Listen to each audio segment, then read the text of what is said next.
and 45 minutes. But first, for love or money. It's been a time full of opportunities for unscrupulous scammers. A time where loneliness and isolation have been preyed upon like never before. Cases of romance fraud have skyrocketed. It can be an emotionally and financially devastating crime, with victims losing an average of £10,000. Whether you're retired, a teacher or a doctor, it could happen to anyone. I can't believe that I believed them. So we're back to expose the lies behind these audacious cons and to try and stop the scammers in their tracks.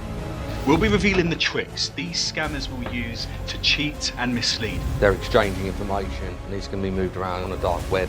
And meeting the teams working day and night to bring them to justice. And as ever, we'll have everything you need to know to make sure you and your money stay safe.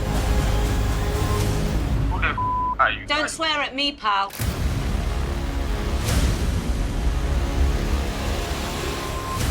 Coming up, the scammer claiming to be an injured deep-sea diver.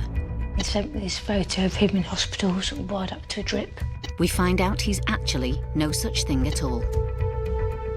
This picture is of the Brazilian striker Ronaldo in hospital.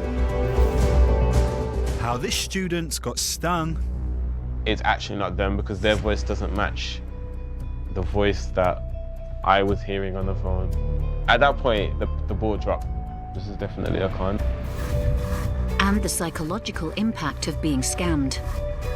I felt highly stressed, highly embarrassed, and feeling physically quite ill.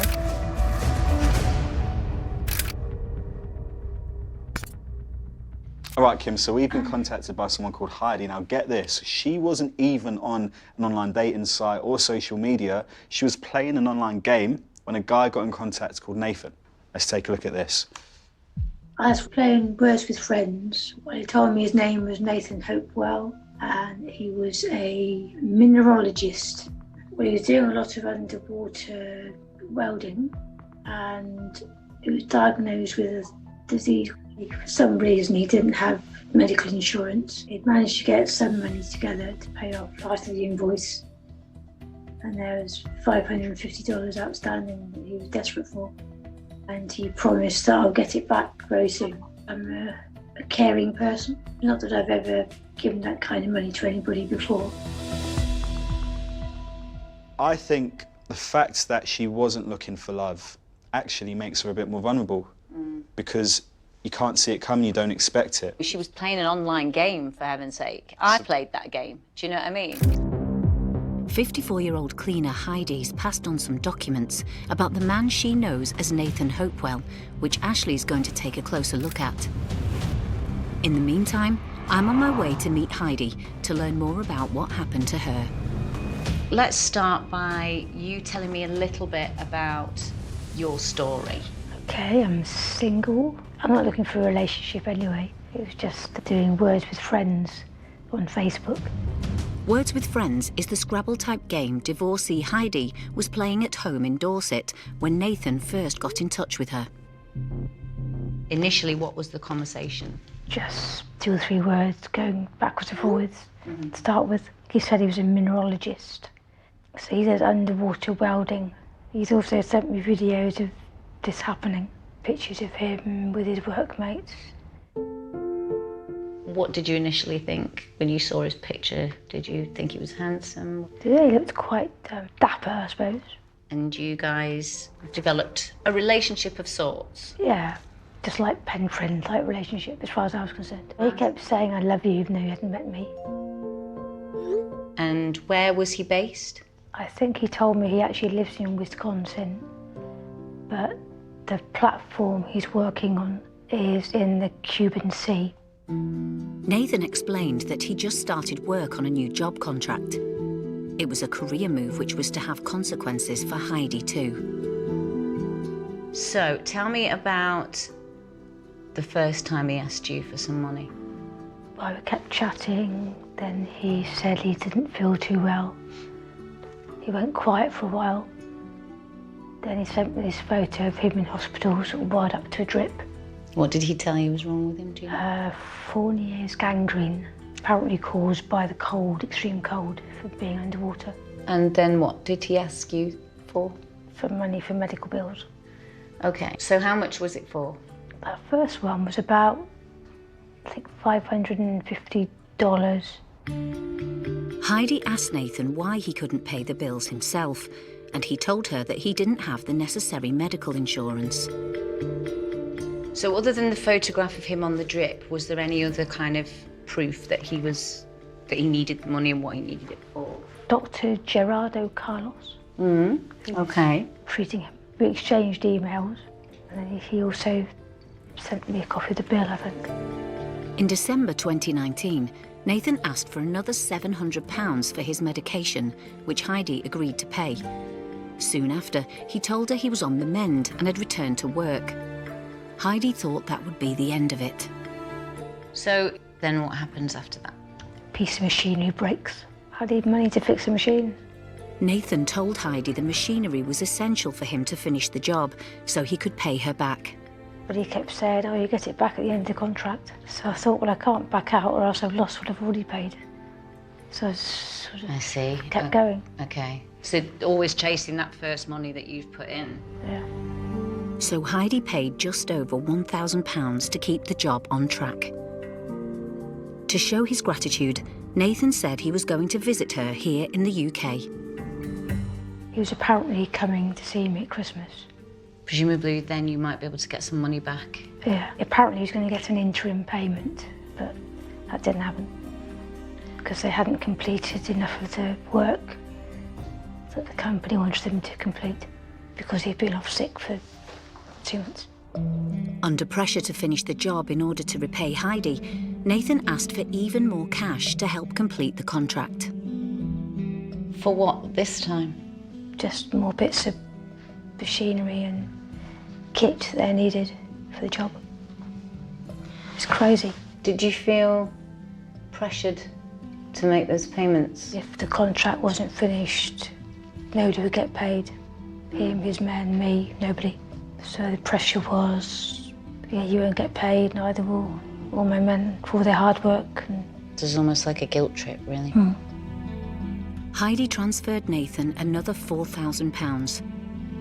She was still expecting to get a chunk of it back later that month when Nathan made his Christmas visit to the UK. And then what happened when December came? He couldn't come because they hadn't completed enough of the contract. It's too early to know for sure, but Nathan's behaviour shows some of the classic signs of romance fraud: the sudden illness, the medical fees, and the desperate requests for more money so he can pay back what he already owes.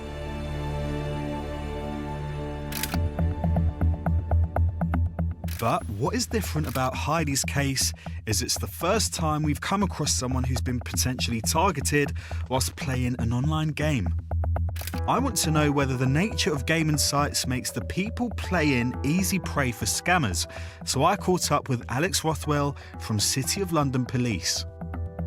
Heidi wasn't actually on a dating site. She was playing a game online.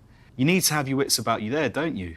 So it isn't just dating sites where fraudsters operate, and we are increasingly seeing other sites such as gaming sites where criminals have been operating. Now, for the majority of people, they're perfectly safe to use. People like having shared interests and engaging with people online. But of course, what it does create immediately is a shared interest that helps criminals to gain rapport and trust in a relationship. A lot of the gaming sites you refer to are linked to social media sites. So if people have made a lot of information about themselves public, it's much easier for criminals then to create a persona which would be attractive to you because of your shared interests and the way that you enjoy life. Have you seen people scammed on online gaming before? It's relatively uncommon, but we are seeing the numbers increase. In fact, it's actually trebled the number of reports that we've seen in the last year. Now, we know that fraud is underreported, and I think that underlines the importance of reporting to action fraud. Over the past year, of course, we've seen the coronavirus pandemic, restrictions, lockdown. How has that shaped this activity of scamming online, particularly when it comes to gaming sites? So we've seen a 26% increase in reporting. And I strongly suspect some of that is very much linked to the fact that people are at home, needing to engage with people online. And I'd expect that figure to increase. There's often a lag between first contact and reporting. Criminals will spend many months in some instances developing a relationship to the point where a person feels confident that they could send something of value to them. 54-year-old Heidi Epps had certainly sent something of value to Nathan Hopewell, more than £5,000 to be exact. He had told her he was going to visit her in Dorset over the Christmas of 2019. But claiming to have ongoing work problems, Nathan cancelled his visit at the last minute. How did you feel at that point? Disappointed, fed up, let down. Was it because it was the money, or were you disappointed in general because you wanted to see him? Well, more than money, but don't tell him that. Okay. I was just tuning out the kindness of my heart. Yeah, but equally. Hoping, so helping him out. Yeah. He got silly, so it just carried on and on. It would have been nice to meet him because he had all these promises like, I'll buy you a new car, you'll have a nice new house, blah, blah, blah. Mm-hmm. Why would anyone would want those things, you know? Nathan continued to ask for money to finish his undersea welding job. But the cost of what she'd already paid out was starting to take its toll. I think the first 2 or 3 payments came out of wages. Because I thought, OK, I can just about manage the months with giving those small amounts. Then when it got bigger, it was coming out of my savings. Heidi continued to make significant sacrifices to her own spending in order to send Nathan monthly transfers. In time, these transfers added up to a huge figure. How much in total have you sent to Nathan? 36,000. 36,000. Did you hesitate at all at any point? Yeah, Okay. every time. What do you think made you do it? The thought that if I stop now, I'd never get back what I put in before. It's almost like an investment. What makes things worse for Heidi is that of the £36,000 she sent to Nathan, much of it has been borrowed. 4,000 was mum, 2,200 from a friend, 7.5 of that was my redundancy. All of my savings. Was there a point where you thought, I'm being conned in? Yeah, I've even told him that. He said, no, I wouldn't do that to you. Don't call me that, I love you, blah, blah, blah. Offended? Yeah, oh, deeply offended, yeah. Well, listen, what would you like us to do for you? Find out as much as possible if it is a scam or not. If it definitely is, then obviously I'll stop all communication with them. If it isn't, let's try and get this sorted, get the money back. And if he turns out to be a scammer? Well, if it's definitely proved that he's a scammer, I'd stop speaking to him. How will you feel if it is? I don't know, because I suppose deep down I'm thinking he probably is anyway. But after all this time.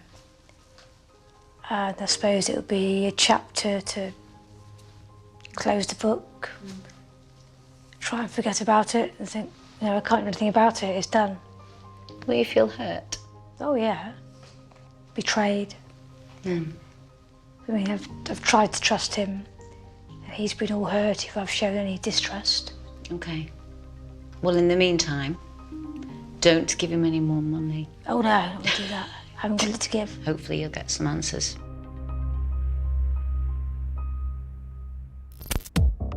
And it's those answers I'm on the hunt for. Heidi's given me access to some of the photos that Nathan sent her over the course of their relationship. Right, so I'm going to reverse image search those pictures to see what we find.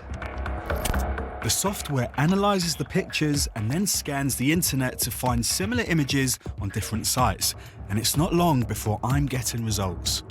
Wow, this picture is connected to a lot of dating sites. Dating sites from across the world. Bahrain, the US.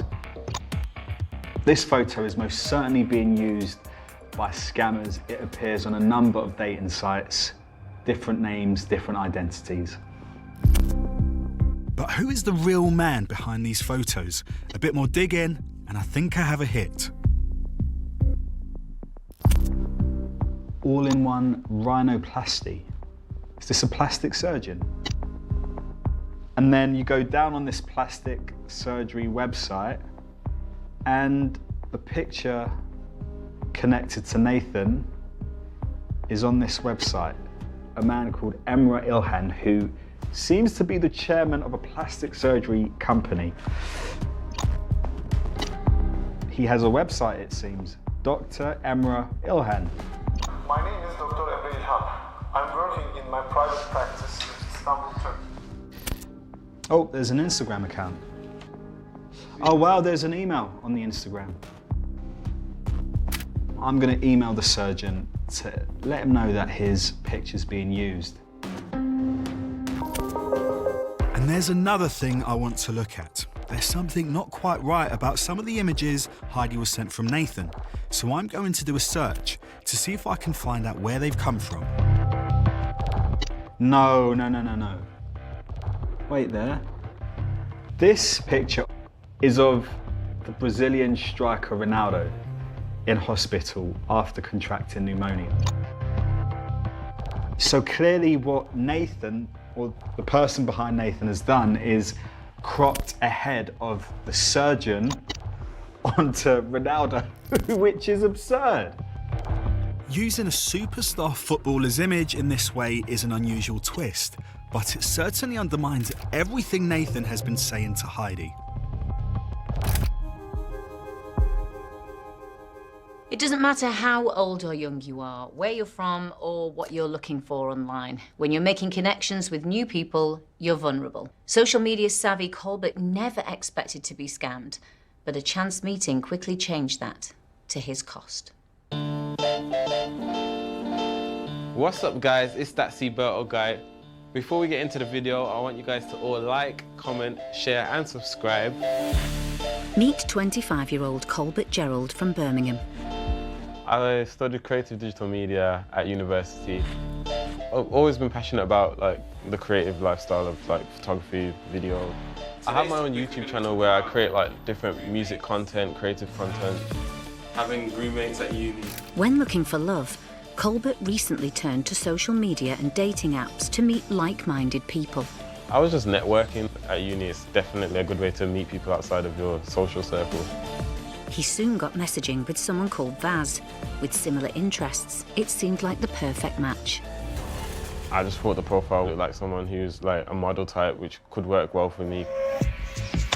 Regular messages via the dating site led Colbert to believe a relationship was developing. Maybe about for the first 2 weeks or so, I was messaging or so, and then it kind of just became like a WhatsApp kind of conversation, and then from there we'd had phone calls. This was when Colbert heard Vaz's voice for the first time. I expected there to be a different accent, but it was quite posh sounding. It was different to my accent. In my mind, I didn't feel like the pictures matched his voice or the voice that I heard. Despite these details, Colbert was optimistic and was swept along in the hope of finding a meaningful relationship. Vaz had told Colbert he was a student studying media and journalism just down the road at Birmingham University. But after 2 weeks of playing video games and chatting on the phone, they still hadn't met up in person. There was always something that came up as to why we couldn't hang out or couldn't chill or whatever. I'm just assuming, okay, I know some people have busy lifestyles. But Vaz wasn't too busy to ask Colbert for money. So about a month into our constant, regular phone conversation stuff, apparently there had been a rent issue. He didn't feel comfortable going to his parents, and me being a nice person, I was like, okay, cool, no problem. Because I expected that it was going to be given back to me the following week, which we had agreed on. Colbert transferred money from his student loan directly into a bank account that he believed belonged to Vaz. I thought nothing of it, really. Because we were in constant communication, I didn't feel like there was no reassurance that I would get the money back. I always just felt like it was going to come back because he's a uni student, he's working. Over the period of a month, Colbert transferred more money to Vaz for rent, petrol, food and phone bills, totalling £680. But rather than return Colbert's money, Vaz offered him something he claimed was even better. He's now approached me with this investing into a bank that he said his friend works in. He was like, I want to do something nice for you because obviously you did help me out, so let me help you out. I'm thinking, okay, it doesn't sound impossible, doesn't sound ridiculous to me. Before making a decision on whether to invest, Colbert decided to link up with Vaz on other social media platforms. When I did click on a social media with the same name and the same photo, I actually told them, oh, I've just added you on social media, like, you know, and they reacted to it a bit like, why would you do that? Like, that's kind of weird. I just don't really like it when people add me on social media and stuff like that without really asking or whatever. This prickly response started to raise question marks for Colbert. After connecting with the person he believed to be Vaz on social media, the text messages and phone calls dried up, so Colbert started to do his own digging to see if he could trace Vaz and get his money back. So I then kind of took to social media using the photos I'd been sent with the person's name, like, yo, does anyone know who this person is? I got contacted by a relative of the real person, and I was like, your relative's done this, that, and other to me. He's like, I don't know what you're talking about. And they actually sent me a video of the real person. Hey, this is my brother Vassell. Vassell, say hello, how are you? Hi, how are you? And I realized it's actually not them because their voice doesn't match the voice that I was hearing on the phone. The fraudster had used someone else's photos and identity to scam Colbert out of his money. At that point, the ball dropped. This is definitely a con. Once Colbert realised he'd been conned, he confronted his scammer. The response was alarming.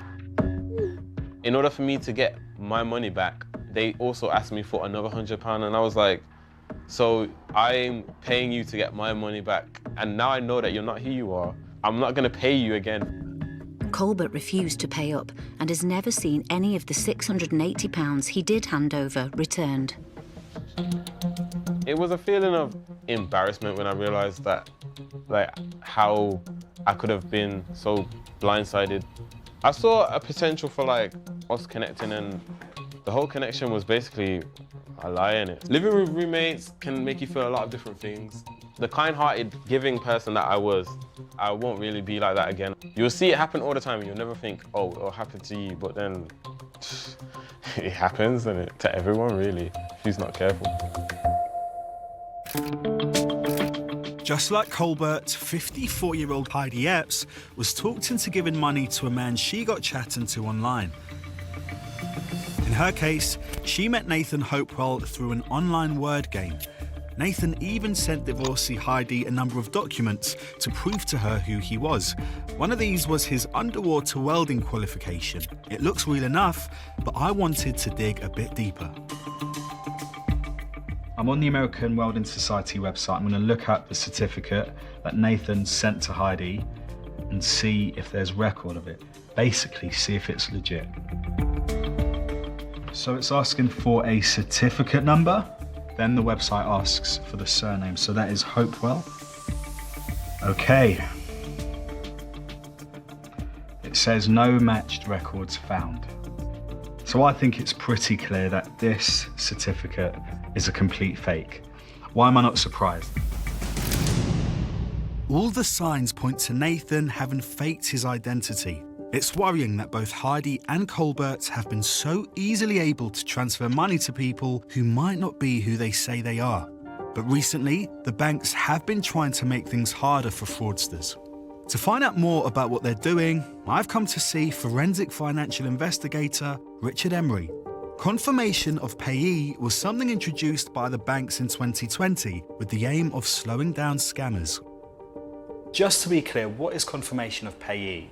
And why has it been brought in? When we create a new payee, so we're trying to make a payment to somebody that we've never made a payment to before, we enter the payee name, the sort code, and the account number.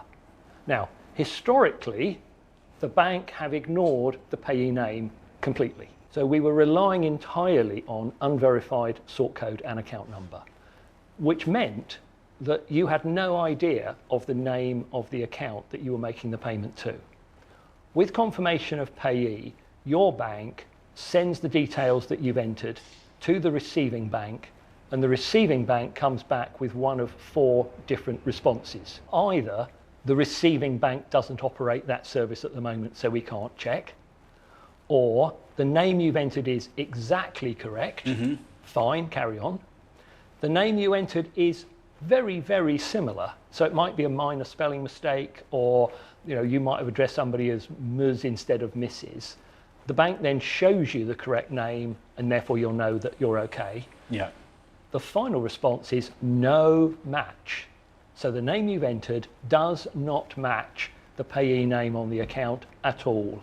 In that case, do not proceed with the payment unless you are absolutely 110% sure that that is right. But it's also important to understand confirmation of payee has a geographic limit. It only works in the UK. So what role can this play when it comes to online romance fraud? One of the challenges of any remote relationship is establishing the identity of the person that you're talking to. So if they are asking you to put money into a bank account, and that bank account is not in the name that either they are, or at least the name they're pretending to be, then that gives you an immediate cause for concern. But if it only works in the UK, how do you determine if someone outside the UK is a scammer? We have to accept that the limitation on confirmation of payee means that if the person who is seeking to establish a relationship with you holds a bank account outside of the UK, you cannot verify their identity. And my comment on that is be very, very, very cautious. But like many others, it looks like Heidi wasn't cautious enough when dealing with Nathan Hopewell, and I've uncovered that she's not the only one. Scammers love open Facebook profiles and even use the profiles of public figures to dupe victims and access their money. When we discovered Heidi's scammer, Nathan Hopewell, was using the profile of Dr. Emre Ilhan, it wasn't long before we linked it to another case, and a victim who wishes to remain anonymous agreed to share her story of how someone behind these same photos conned her. 4 years ago, this woman, who we'll call Michelle, split with her husband. Office worker Michelle wasn't looking for a new relationship, but in January 2019, she received a follow-up request on Instagram from 61-year-old US Army surgeon Murphy Hodges Turner. If he looks familiar, that's because the photos of Murphy were identical to those Heidi had been sent by Nathan. He basically said he was a surgeon. He told me he was German descent and that his parents died when he was quite young.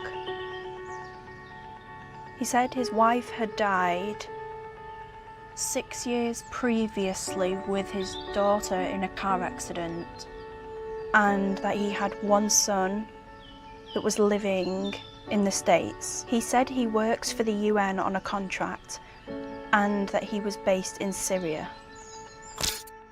Murphy asked Michelle to move their message chats to Google Hangouts, a common tactic for scammers worried they'll get found out on social media. After a few months, the couple started to make plans for Murphy's return from Syria. He said when he finishes his contract, he would like to come over to the UK to meet me.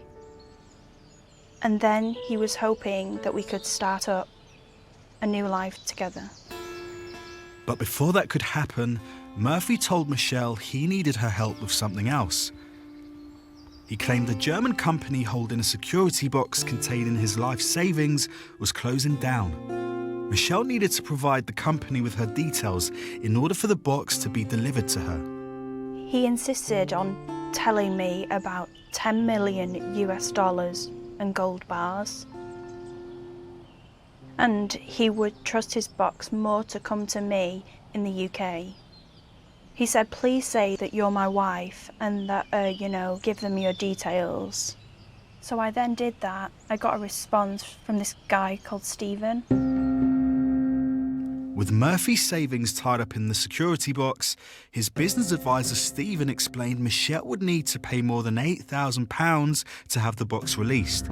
Murphy told her he'd repay that cost once he had access to his life savings. I then said I can't find that sort of money, I don't earn that sort of money.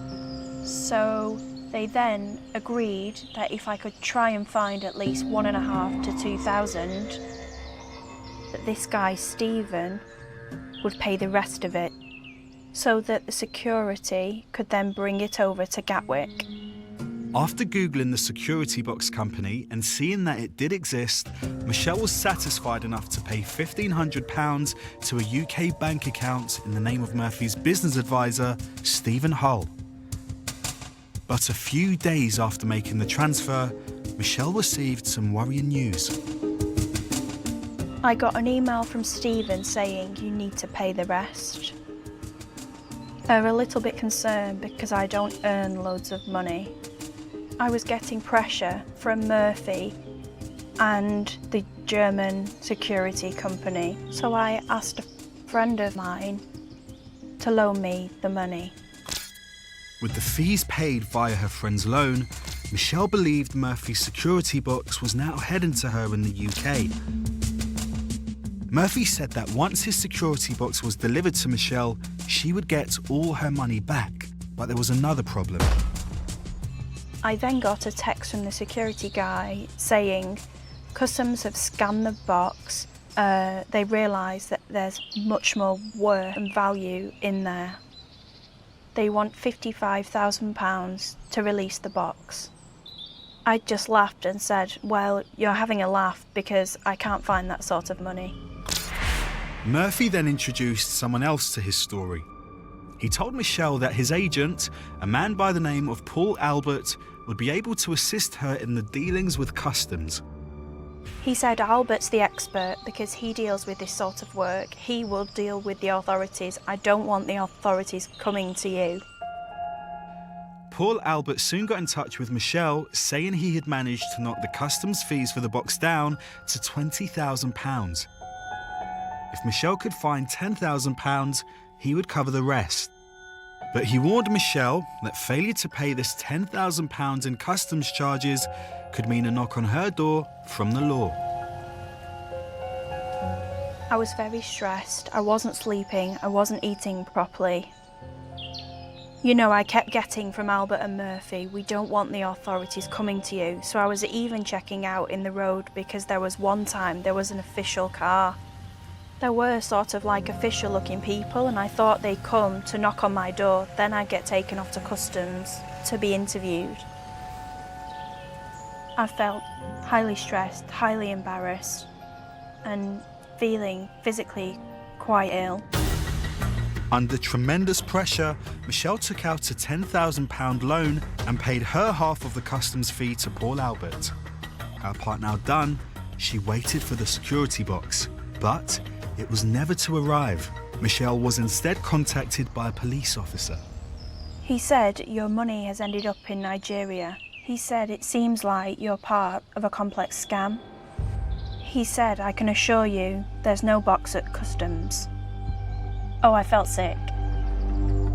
To date, Michelle has been scammed for a total of £46,000. She's since been in touch with both the police and Action Fraud. Despite blocking Murphy on WhatsApp and Hangouts, he has still managed to contact her via social media. He created another Instagram account and got in touch with me that way. And he said they're lying. He's like, don't trust anyone. I kept saying to him, you know, you built me up, you've broken me.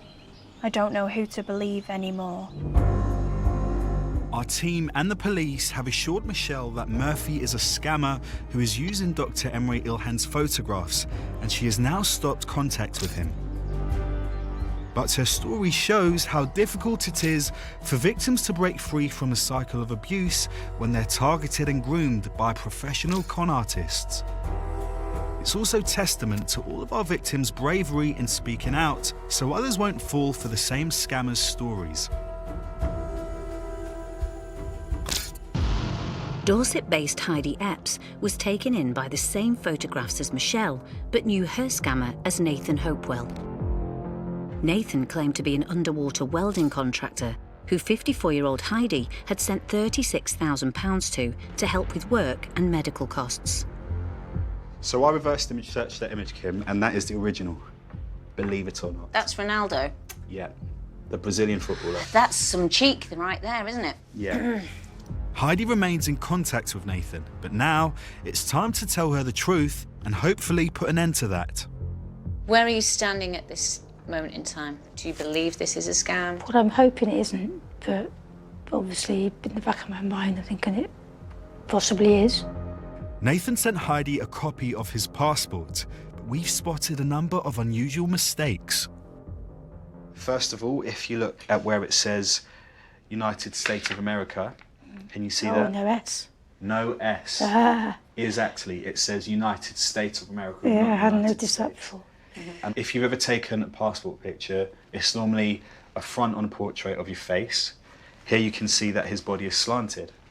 There are also numerous font differences across the passport, and on a regular passport, the font is consistent. All of those signs are red flags to us to suggest that this has been faked to convince you into believing that Nathan is who he says he is.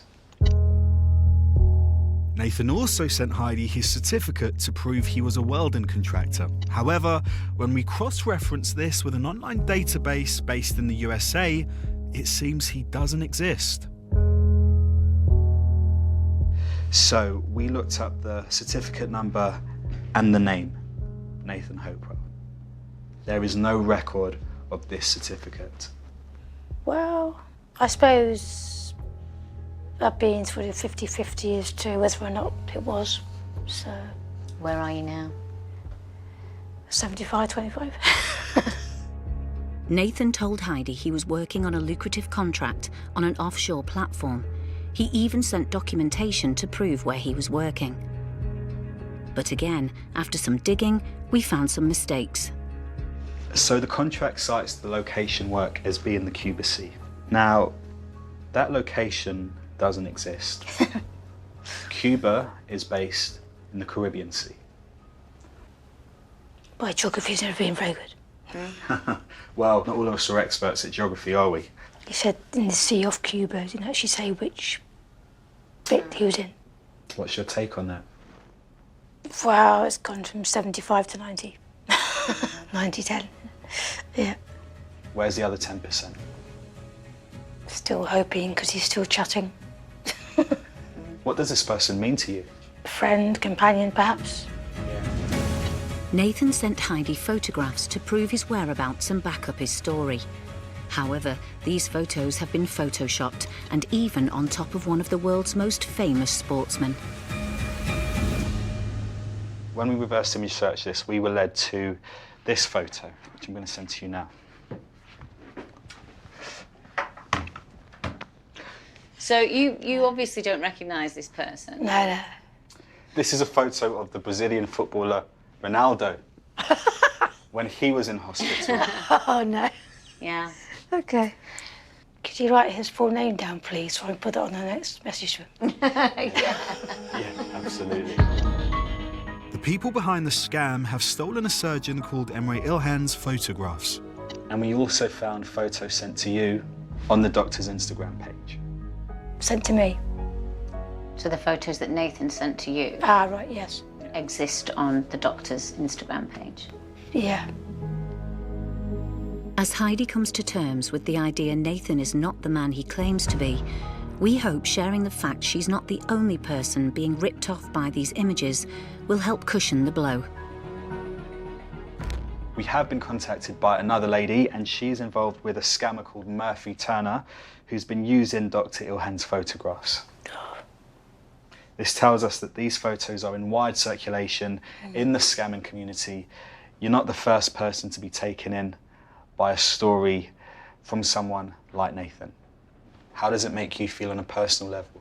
Perhaps not so silly, because they're out there scamming so many people. We can't all be stupid idiots. Not at all. The person doing it is obviously very clever. It's a very sophisticated crime.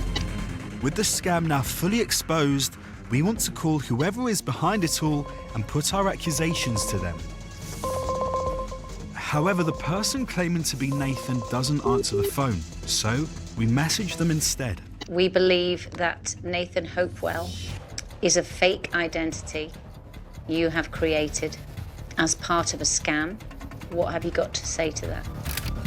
But for now, at least, we receive no response. It feels like whoever's at the end of that message has received it and they're now trying to gather their intelligence on you, or maybe connect with the person who has been speaking to you, verbally. Clearly, they're trying to get their act together so that they can continue to dupe you when they speak to you. Yeah. With the scam laid out in front of her, Heidi is coming to terms with the fact the person she knew as Nathan simply didn't exist. To have it confirmed by us, is it disappointing? No, I suppose it's a relief to get it sorted and try to draw a line under it. Do you think perhaps you would miss the conversations with the person that you thought you had met? In a way, probably yes. But he might not come back. He might really think, okay. I'm so sorry to say this. He probably will. He will. He will. He will use every single resource to try and keep you on side. So you have to block all forms of communication with this person. Well, you know what? You honestly, you have been really brave coming and talking about this. Know that you are helping so many people right now by coming on and talking about this. Okay. Thank you. Thank you. And moments after we say goodbye to Heidi, Nathan gets in touch, saying we're the ones who are lying. Messages have come back on Hangouts to say, how dare they say that about me? It's not a scam, I'm a genuine person. He's very hurt. I really must block him and cease all communications. I was pretty certain it probably would be a scam. Back in my mind, I was hoping it wasn't. The most surprising things were the fact that I missed so many spelling mistakes and didn't see how bad the photos were, how they'd been photoshopped. Hopefully I'll know for future reference.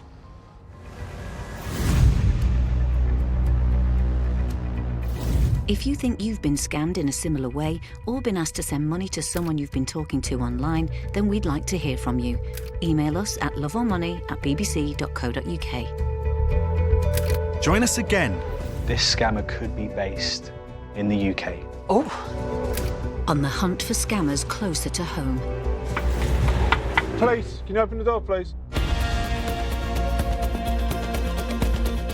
Details of organisations offering information and support with fraud you can find here on the Action Line pages of the BBC website.